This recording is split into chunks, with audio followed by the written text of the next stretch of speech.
Today I'm going to go over how, why, and when grains became so bad for us. It wasn't too long ago that grains were the most sought after commodity. It's how people used to be able to eat through winter. It really only used to be reserved for the very, very rich. That's why you'll see like wheat on, different flags, on different symbols from the olden days, because it showed power, it showed wealth, it showed stability. And why is that? Because in the cold, long winters, that was their main resource to survive. But grains have changed a lot over the course of the last, say, 100 years. And if you think about it, a long time ago, grains were very, very, very labor intensive to grow, very time consuming. And because of those two things, it became very, very expensive in order to buy.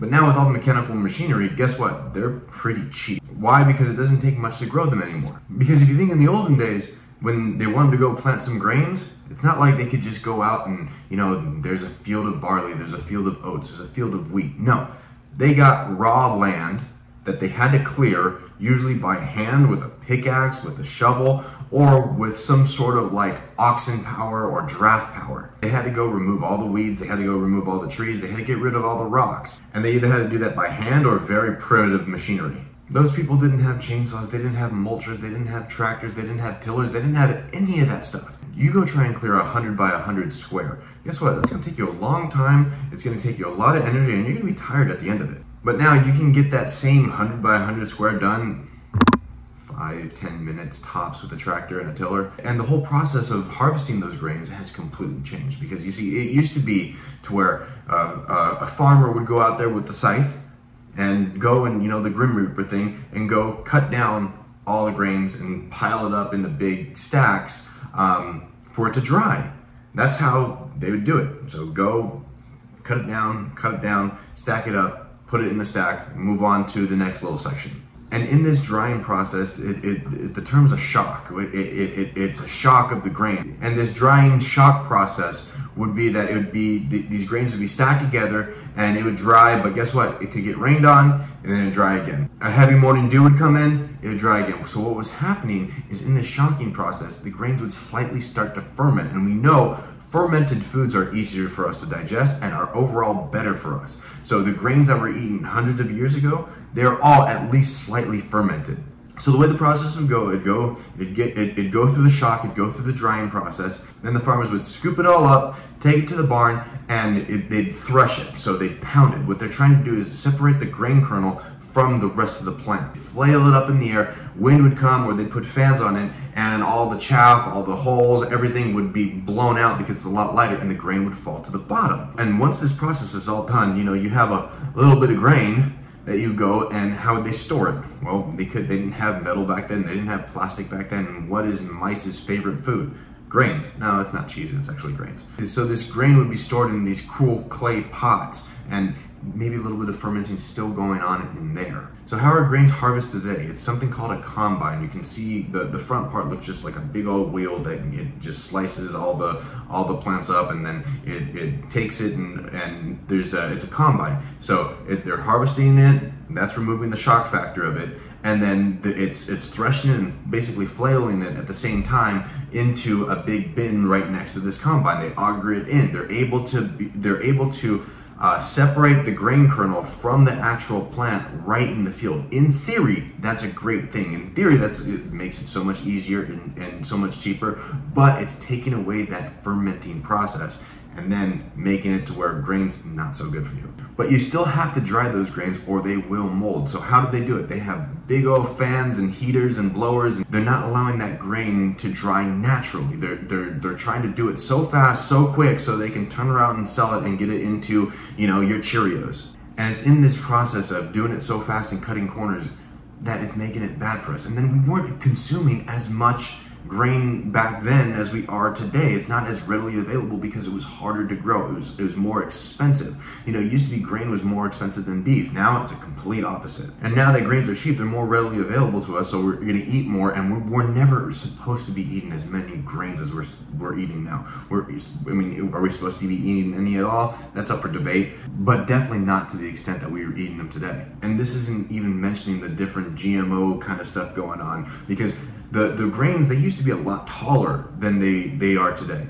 Now, farmers see the tallness of the plant as a waste because they're not doing anything with it. They want to keep grain shorter. That's why they're seeing a big rise in celiac disease, a lot of gluten intolerance, because somewhere in that growth process where the ratio of grain to plant has been thrown off, and it's making people gluten intolerant. Now, is that directly associated with the size of the plant? Kind of, probably, maybe it has something to do with it, but also not to mention how the grains are sprayed, especially when it comes to wheat, when it comes to like chickpeas, things like that. What happens is the spray, the glyphosate that they spray on it, they spray it right before harvest. They spray it right before harvest. They spray it a couple times, but again, right before harvest. So when they go harvest this, guess what? It's full of chemicals and glyphosate, Roundup, all that stuff. It's so bad for you. Some people might say, oh, it's not that bad, it's not that bad. Okay, then you know what? Go take a thing of Roundup, drink it. Nobody in their right mind would do that. Why? Because they know it's gonna make them sick. Oh, we're getting in such minuscule little, no, come on now. And any of that is bad for you. Go take a little shot of it then.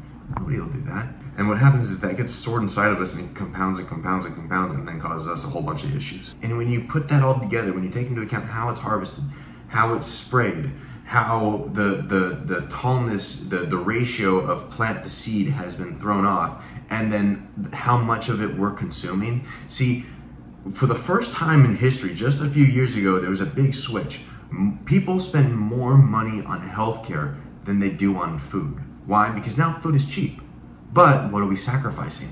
What are we sacrificing? You know, it's so easy to get those coupons in the mail and go, oh, this loaf of bread is a buy one, get one, or buy one, get one for a penny. There's a reason why Cheerios are cheap. There's a reason why all the stuff, basically everything in the middle section of the grocery store is cheap. And that's because you're sacrificing somewhere else. You shouldn't have to pay more for healthcare than you do for your food. For somebody like me, I haven't been to the doctor in over 15 years. I just don't get sick, I don't go, and even if I did get sick, I still probably wouldn't go. I've seen a lot of family members go through a lot of stuff. I helped my aunt go through her whole cancer thing, and I know that like if I ever got it, I'm not doing that. I'm gonna focus on something else. My main focus is not getting it.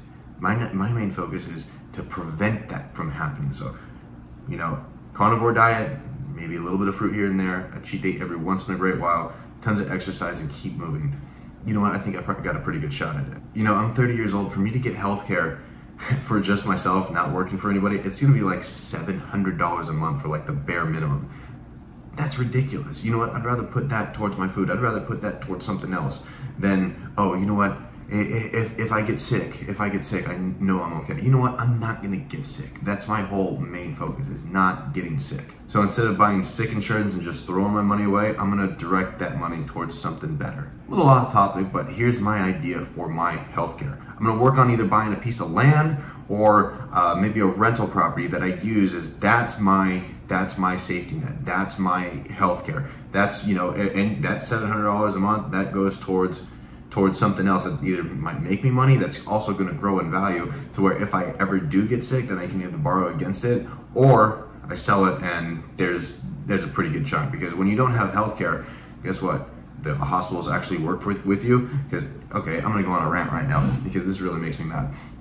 You know how much they charge the insurance companies, at least this was 2017, for a bag of saline solution for your IV, okay? $60. I looked at my aunt's bill, it was $60. You know how much it is they charge you for per Tylenol in the hospital to your insurance company? $25 a pill. That's ridiculous. It's $50,000 just to get in the OR room. It's like, I think it's $50,000 an hour. Come on, nah, I'm not good with that. That's ridiculous. That's stupid. That's wasteful, and you're just preying on people's fear and their desperation. It's $60 for a bag of saline solution that costs them probably less than a penny to make because they make so much of it. Stupid. All right, that's enough of my rant. We'll call that section Ryan's Rants. But that right there is how and why grains, how they've changed over the last 100, 150 years, and how, you know what, the direction that they're going, it's better just to stay away from them. So to keep following me on this crazy journey, hit that subscribe button down below, and we'll see you on the next one. Bye.